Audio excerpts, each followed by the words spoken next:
A few mistakes, not big ones, cost India the Lord's test. Gill could have handled the expected hostility better when he came into bat, writes Sanjay Manjarekar. What a test match! What a series! But I guess a result that would still sadden Indian fans. I have taken a holistic view of this Indian tour of England. It's a conscious decision I took when the squad was selected with Rohit, Virat and Shami missing. This was a new age Indian team about to be put to a stiff test.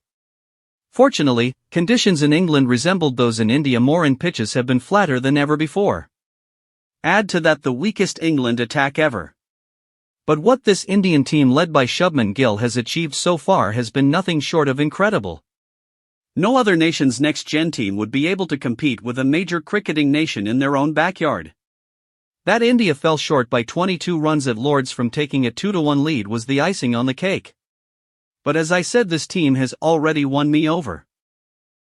India lost at Lord's because of a few mistakes, not big ones, but enough to let England have their nose in front after 3 tests, starting with a tendency to bring spin on late.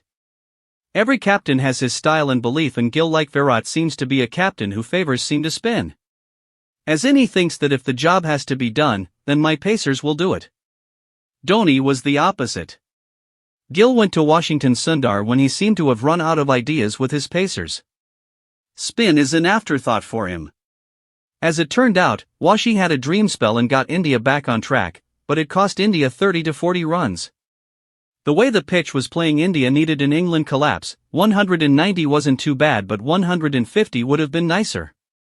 Then came another mistake, Gill losing his cool at the end of day 3.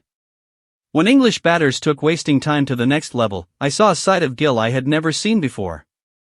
Anger and confrontational, just like Virat.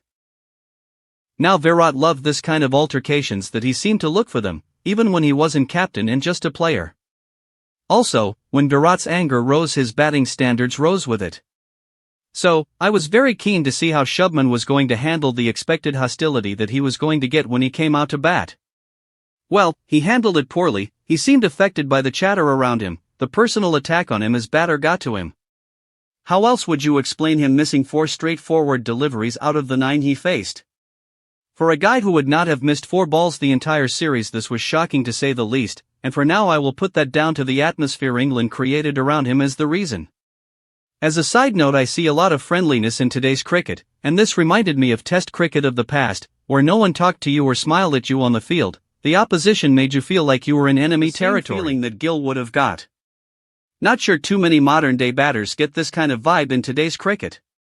I see England using this as a tactic against Gill in the next test. It worked like a charm at Lord's. Finally, that run chase, again, after losing Rahul and Pant early on day 5, India's chances of winning had been reduced to 0. That the inevitable happened so late on day 5 is again down to the unbelievable spirit this team has shown right through this tour. The margin of defeat may seem small, but conditions at Lord's had become so weird that to get 20 runs you had to survive 10 overs. That's why 193 was a big target, because you needed to bat almost 80 overs to get it. In that partnership between Jadeja and Reddy, which lasted a long 72 minutes, they got just 30 runs. It was like India were playing for a draw. England were just not put under any serious pressure during that run chase, so they weren't likely to make too many mistakes. But as I said earlier, it was small mistakes that cost India the game. No blunders were made. Don't forget to like, comment, and subscribe for the latest cricket updates.